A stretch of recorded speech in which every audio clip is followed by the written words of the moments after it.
Good morning my lovely student. तो आज का जो चैप्टर है वो है परसेंटेज। चैप्टर नंबर 11 है और प्लस में 1 इज इक्वल टू 12 है। इट मीन्स चैप्टर नंबर 12 है फ्रॉम सैनिक बुक से।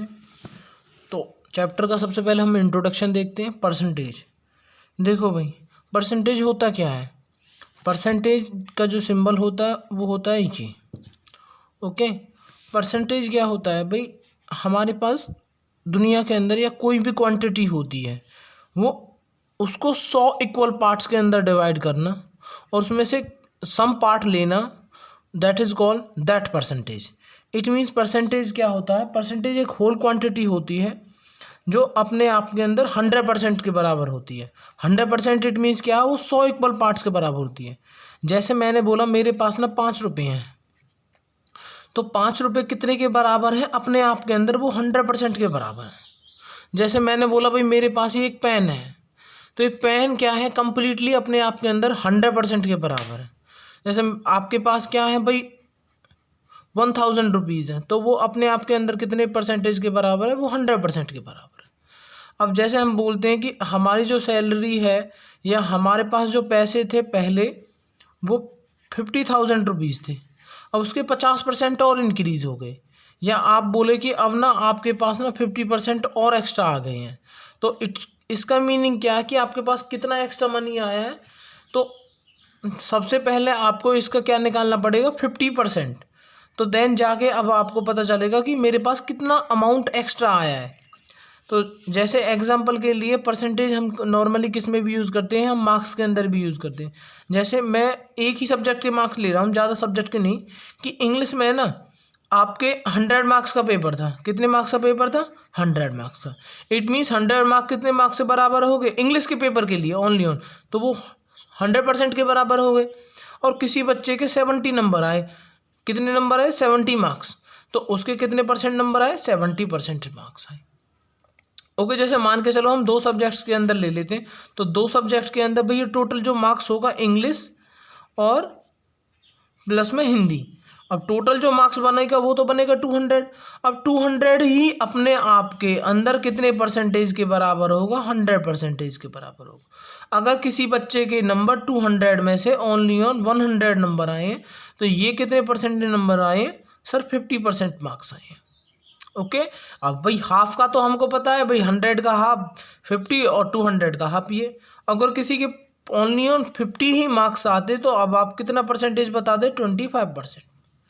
तो ये तो है नॉर्मली, आप लॉजिक वाइज भी कर सकते हो कि भाई 200 का हाफ हमारा 100 होता है और 100 का हाफ हमारा 50 होता है, इसीलिए 100 marks is equal to 50% marks हो गए। बट कुछ केसेस में क्या है, ये आपका काम नहीं चलेगा। जैसे मैंने बोला अगर उसके नंबर क्या है 35 आए हैं, तब बताओ आपके कितने परसेंटेज मार्क्स आए। तो उन केसेस के लिए आपको एक्चुअल में परसेंटेज कैसे निकलती है या हमको कैसे पता चलता है 25% मार्क्स हमारे 50 मार्क्स के बराबर है, तो उनके लिए आपको क्या है, मेथड सीखना पड़ेगा, हम कैसे निकालते हैं। ओके, करें तो भाई अब तो परसेंटेज का जो सिंबल होता है, मैं कुछ इम्पोर्टेंट चीज़ें बता रहा हूँ यहाँ आपको। जो सिंबल है वो तो आपको पता चल गया, ये होता है। अब बहुत सारे क्वेश्चंस में ना आपको ये सिंबल पहले ही गिवन होगा। और जो की पॉइंट्स हैं इसमें क्या है, अगर ऑफ वर्ड का भी यूज़ होगा। ऑफ वर्ड का मीनिंग क्या होता है, ऑफ वर्ड का मीनिंग होता है मल्टीप्लाई। ओके, एक और वर्ड का यूज़ होगा, जैसे और क्या होता है, जो परसेंटेज होती है अगर गिवन है, अगर लगी हुई है तो उसको हटाना पड़ेगा। इट मीन्स हटाने के लिए, ठीक है भाई, या रिमूव करने के लिए आप क्या करोगे, अपॉन में 100 करोगे। किस में करोगे, अपॉन 100। और क्या बोल सकते हैं, डिवाइड बाई 100। तो आप क्या करोगे, 100 से उसको डिवाइड कर दोगे। जैसे मैंने बोला मेरे पास ना x% ऑफ 3 रुपीज़ है, 300 है, तो बताओ इसकी वैल्यू क्या होगी। तो हम क्या करेंगे, x की जगह तो x आ गया, परसेंटेज हटा तो अपॉन में 100 आ गया। ऑफ का मीनिंग मैंने आपको बता दिया, मल्टीप्लाई है, और 300 की जगह 300 आ गया। अब जो नंबर ऊपर से नीचे कट रहे हैं उनको आप काट दो, 20 से 20 कटी, इट मीन्स रिजल्ट आया सर 3x। ओके, तो x का 300 या x परसेंटेज ऑफ 300 कितना बनेगा सर 3x बनेगा। ठीक है भाई। ओके, कुछ डायरेक्ट भी हैं, जैसे मेरे पास क्या, अगर कोई 1 है तो 1 अपने आपके अंदर जो, ये फ्रैक्शन वाइज बोल रहा हूँ मैं, फ्रैक्शन वाइज कुछ फ्रैक्शंस भी होते हैं, उनको बताना पड़ता है कि ये कितने परसेंटेज की इक्वल टू है। तो 1 क्या है भाई, 1 के नीचे कुछ भी नहीं है, इट मीन्स नीचे क्या होगा 1। इट मीन्स 1 में से आपने 1 को ही ले लिया, तो आपने क्या 100% क्वांटिटी ले ली। अगर मैं आपको बोलता हूँ कि मेरे पास एक 1/4 है, अब आपने 4 में से 1 को लिया है, तो इसकी कितनी परसेंटेज होगी, इसकी परसेंटेज होगी 25। ओके, क्यों होगी भाई, जैसे मैंने बोला 1/4 है, मल्टीप्लाई में 100 कर देंगे, ये कितने पे जाएगा 25 पे। परसेंटेज निकालने के लिए तो ये कितने परसेंटेज होगी 25%। एक स्टार मार्क करके मैं यहाँ भी लिख रहा हूँ। स्टार मार्क करने के बाद ये क्या है भाई, एक क्या है, अगर मुझे परसेंटेज अटैच करनी हो, अटैच या निकालनी हो तो मल्टीप्लाई बाई 100 करते हैं। क्या करते हैं, मल्टीप्लाई 100। तो मुझे 1/4 की परसेंटेज निकालनी थी, तो 1/4 को मैंने 100 से मल्टीप्लाई कर दिया। ऐसे मेरी 1/5 की जो परसेंटेज होगी वो क्या होगी, 1/5 मल्टीप्लाई बाई 100। इट मीन्स जो ये कितने टाइम कटेगा, 20 टाइम्स कटेगा, और आपकी परसेंटेज आएगी 20%। क्लियर है भाई। तो अब आपको क्या देखना है, आपको किस चीज़ पे ध्यान देना है कि अगर मेरे पास कोई भी क्वांटिटी दे रखी हो और मुझे उसका कुछ परसेंटेज पूछा है, तो सबसे पहले उस क्वांटिटी को 100 इक्वल पार्ट्स के अंदर डिवाइड कर देना। जैसे मुझे बोला गया मेरे पास ना 1500 रुपीज़ है, और मैं ना, ये ए है, ए के पास ए हावा 1500 रुपीज़, और वो किसको, बी को ना अपने 1500 का 30% पे दे देता है। तो एक्चुअल में वो कितना मनी उसको देगा, तो सबसे पहले हम इसका 30% निकालेंगे। तो 30% निकालने के लिए मैं क्या करूँगा, सबसे पहले मैं इसको 100 से डिवाइड कर दूंगा। अब क्योंकि जैसे कि देखो, अगर मेरे पास 500 रुपये हैं, मैं जब इसको 100 से डिवाइड कर दूंगा तो इसके 100 इक्वल पार्ट्स हो जाएंगे, और एक पार्ट की वैल्यू आएगी 5। अब मुझे जो जितने पार्ट मांगेगा, जैसे उसने 3 मांगे तो मैं 3 से मल्टीप्लाई करके उसको 15 रुपये दे दूंगा। इट मीन्स उसने 3% मांगी है। अगर उसने 8% मांगी है तो 8 से मल्टीप्लाई करके, 5 मल्टीप्लाई में 8 करके उसको मैं 40 रुपीज़ दे दूंगा। तो ऐसे ही 1500 का 30% पार्ट कितना होगा, तो सबसे पहले मैं इसको कितने 100 इक्वल पार्ट में कर दी, तो एक पार्ट की वैल्यू आएगी, मुझे कितने पार्ट देने 30, तो 30 से मल्टीप्लाई कर दो, 20 से 20, और आपका क्या आएगा 450। इट मीन्स मुझे उसको कितना पैसा देना पड़ेगा, 450 पैसा देना पड़ेगा, 450 रुपीज़ देने पड़ेंगे। क्लियर है भाई। तो यहाँ नॉर्मली आप, बहुत सारे बच्चे ऐसे भी समझते हैं 1500 का 30% निकालना है, तो परसेंटेज को हटाने के लिए मैंने अपॉन में 100 किया। तो ये आपकी प्रॉब्लम है, या आपको कैसे सोचना, कैसे ही सोचो, या तो इस परसेंटेज को हटा के अपॉन में 100 लाया है हमने, या हमने पहले उसको 100 इक्वल पार्ट्स के अंदर डिवाइड किया तब 100 लेके आए हैं। ठीक है भाई। तो ये आपकी क्या होती है, परसेंटेज होती है। तो कुछ डायरेक्ट फ्रैक्शंस की परसेंटेज आपकी बुक में गिवन है, इनको आप लर्न भी कर सकते हो, और अगर मैंने जो बता दिया है पहले आप उसको देख सकते हो। तो एक इंक्रीज परसेंटेज का फॉर्मूला हो रहा है, इंक्रीज परसेंटेज। इंक्रीज परसेंटेज क्या होती है, जैसे मैं आपको बोलता हूँ कि जो आपको ना पहले आपकी मम्मी 50 रुपये देती थी, ओके, और अब वो आपको ना 70 रुपये देने लगी है। तो मम्मी ने जो एक्स्ट्रा मनी दी है, एक्स्ट्रा मनी कितनी हुई भाई, एक्स्ट्रा मनी हुई आपकी 20 रुपीज़। कितनी हुई 20 रुपीज़। अब ये एक्स्ट्रा मनी तो 20 रुपीज़ होगी। अब आपको ये बताना है कि जो मम्मी ने 20 रुपये बढ़ाए हैं वो कितने परसेंटेज रुपीज़ मैंने मम्मी ने बढ़ाए हैं। तो इंक्रीज हुआ परसेंटेज, तो इंक्रीमेंट ऊपर आएगा, इंक्रीमेंट ऊपर आएगा भाई, जितने पैसे आपके बढ़े हैं। और नीचे क्या आएगा, बेस, मतलब पहले वाला अमाउंट जो पहले देती थी। क्लियर है। और मल्टीप्लाई में परसेंटेज निकाल रहे तो अपॉन मल्टीप्लाई में 100 आना चाहिए, क्योंकि हमको पता गया था कि अगर मुझे परसेंटेज अटैच करनी है तो मल्टीप्लाई बाय 100। तो इंक्रीमेंट कितने का हुआ सर, 20 रुपये का हुआ है, और पहले पैसे देती थी मम्मी 50, तो मल्टीप्लाई में क्या आएगा 100। तो अब आप देखो 10 से तो ये 10 कट गए, 5 से हमारा 2 टाइम 10 और ये 20। इट मीन्स मम्मी ने कितने परसेंटेज रुपये बढ़ा दिए सर, 40% रुपीज़ एक्स्ट्रा दे रही है मम्मी। ओके, तो अब एक क्वेश्चन मैं यहीं के यहीं आपको दे रहा हूँ कि अगर पहले आपके पास 100 रुपीज़ आते थे और अब आपके पास 300 रुपीज़ आते हैं, तो मम्मी ने या आपके पास ए से लेके बी ए को ही कितना अमाउंट इंक्रीज़ किया है, तो वो तो 200 रुपये सबको पता है, बट कितने परसेंटेज मार्क्स इंक्रीज़ किया है, कितने परसेंटेज वैल्यू इंक्रीज़ किया है, वो अब आपको बताना है। ओके, ऐसे ही एक डिक्रीमेंट का होता है। डिक्रीमेंट क्या है होता है? Decreasement percentage. डिक्रीजमेंट परसेंटेज में जो वैल्यू क्या हुई है, कम हुई है, जो वैल्यू क्या हुई है, डिक्रीज हुई है, या आप बोल सकते हैं जो चेंज हुई है, और अपॉन में पहले वाली वैल्यू। इट मीन्स पहली वैल्यू को हम क्या बोलेंगे भाई? बेस वैल्यू, और मल्टीप्लाई बाई 100, तो ये आपकी क्या होगी? डिक्रीमेंट वैल्यू चेंज होगी। जैसे मैंने वो पहले मैं ना 100 रुपये यूज़ करता था। कितने रुपए यूज़ करता था? 100 रुपये। और अब कुछ फाइनेंशियली प्रॉब्लम होने की वजह से पर डे अब मुझको क्या ओनली ऑन कितने रुपए मिलते हैं? 70 रुपये मिलते हैं। तो अब कितने रुपए का चेंज कितने का आया? सर चेंज आया, दोनों को माइनस कर दो। चेंज के लिए तो क्या करते हैं? माइनस। चेंज हो या डिफरेंस हो, उनको लिए माइनस करते हैं। 100 माइनस में 70। ओके, तो मेरा चेंज आया सर 30 रुपीज़ का।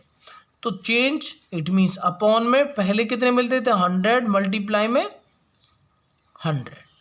ये 100 तो भाई फिक्स है, ये तो सभी के साथ आएगा। दोनों वैल्यू आपकी ये दोनों चेंज होगी क्वेश्चन के अकॉर्डिंग। 20 से 20, और आपका कितने परसेंटेज मनी क्या हो गया? डिक्रीज। सर 30% पैसा कम आने लगा है। ओके, अब हम नेक्स्ट डे क्या करेंगे? इसके कुछ एग्जाम्पल्स करेंगे। अब मैं कुछ एग्जाम्पल्स करके देखते हैं हम। 30% ऑफ 400 मुझे गिवन है, तो अब हम इसका कैसे निकालेंगे भाई? 30% घटाएंगे अपॉन में 100 और मल्टीप्लाई बाय 400, तो 20 से 20 कट हो जाएंगी, और आपका क्या आ जाएगा? 4 3 जा 12, 120। क्लियर भाई? अच्छा, नेक्स्ट है हमारे पास क्वेश्चन नंबर, ये तो है एग्जाम्पल नंबर 1 है। एग्जाम्पल नंबर 2 है, which of the following are equivalent. अब इसमें ये बोला 50% के कौन सा बराबर है, तो 50% को मैं क्या लिख सकता हूँ? 50 अपॉन में 100 लिख सकता हूँ। तो या तो ये ऑप्शन में ही होना चाहिए, या फिर इसकी स्टैंडर्ड फॉर्म 10 से 10, 5 1 जा 5, 5 2 जा 10। It means 1/2। मैंने आपको बताया था 1/2 को हाफ को ही क्या बोलते हैं? 50% बोलते हैं। अब एक क्वेश्चन है, व्हाट परसेंटेज, भाई देखो इसमें ना आपको अच्छे से पढ़ना पड़ेगा। What percentage of number n dot number है भाई, n0 number 60 is more than 40। अब आपको क्या बोला गया है? इट मीन्स ये वही इंक्रीमेंट और डिक्रीमेंट का परसेंटेज है कि पहले तो आपको पैसे मिलते थे 40 रुपये, और अब आपको क्या मिलने लगे हैं? 60। एक तो एक इस तरीके से आप समझ सकते हो, या आपको ये बताना है जो मेरे पास 60 नंबर है वो कितना बड़ा है 40 से, परसेंटेज के केस में। तो मुझे पता है जो बड़ा है, मोर मीन्स क्या होता है? बड़ा। इट मीन्स क्या है? डिफरेंस हमारे पास कितने का आया? सर डिफरेंस आया मेरे पास 20 रुपये का। कैसे आया? 60 माइनस में 40 करके। तो ऊपर तो हम चेंज लेते हैं 20 आएगा, लेकिन नीचे कौन सी वैल्यू बोला गया है ना? What percent of number 60 is more than, it means 40 से बड़ा है, तो 40 नीचे आएगा बेस वैल्यू, मल्टीप्लाई बाय 100। तो 10 से आपकी 10, 4 से ये 2 से 2 टाइम पे, 2 से आपका 50 टाइम पे, तो कितने बड़ा है सर? 50% बड़ा है। इट मीन्स बड़ा, इट मीन्स बढ़ा है। ओके, कितनी वैल्यू बढ़ी है? जब मेरे पास कभी 40 थे, अब 60 आने लगे, तो 40 का 50% कितना होगा? 20। इट मीन्स उसको 20 में इसमें 40 में ऐड करेंगे तब आपका ये 60 आया। तो मतलब 50% जब अमाउंट वो एक्स्ट्रा देने लगी मम्मी, तब जाके मेरे पास ये वैल्यू आई है। ओके, अब एक और इम्पोर्टेंट चीज़ क्या है, अगर आपके पास कोई वैल्यू दे रखी है, जैसे मेरे पास नेक्स्ट क्वेश्चन है भाई, कॉलेज के अंदर जो ना जो टोटल स्टूडेंट है, स्पेलिंग एरर है, स्टूडेंट जो हैं वो आपके कितनी है भाई? वो हैं आपकी 25 ऑफ 100, और उसने बोला है जो 20 जो हैं वो रूरल वाले बच्चे, 20% रूरल वाले बच्चे हैं। अब आपको ये बताना है कि जो नॉन रूरल स्टूडेंट है, जो बिना रूरल वाले स्टूडेंट है या रूरल वाले स्टूडेंट है, एक्चुअल में वो हैं कितने भाई? 20% है। मतलब या तो आप क्या करो, 25 ऑफ 100 का 20% निकाल दो, तो आपको नंबर के अंदर वैल्यू आ जाएगी। तो 20 से 20, और आपका कितना आएगा? 500। तो सर 500 बच्चे 20% के बराबर हैं। क्यों? क्योंकि आपको पता चल गया भाई सारे बच्चे 2500 थे, 20% से रूरल के थे, तो 20% निकालने के लिए 2500 का 20 से मल्टीप्लाई डिवाइडेड बाई 100। या आप क्या कर सकते हो भाई, मुझे क्या गिवन है 20% गिवन है, ओके, और मुझे इसकी वैल्यू बतानी है नंबर के अंदर। किसके अंदर बतानी है? नंबर के अंदर। अब मुझे पता टोटल बच्चे कितने थे 25 ऑफ 100, और हर एक क्वांटिटी अपने आप के अंदर 100% के बराबर होगी। तो यहाँ से 100%, तो परसेंटेज की वैल्यू कितनी आई? कभी कभी ना मैम ऐसे भी कर लेंगे, डायरेक्ट ईजी होता है, अपॉन में 100 ले आएंगे। मैंने परसेंटेज की वैल्यू निकाल ली भाई 20 से 20 और परसेंटेज की वैल्यू आई 25, मतलब जो सिंगल परसेंटेज है वो 25 के इक्वल टू है। तो मेरे जो रूरल वाले बच्चे थे, वो कितने थे भाई?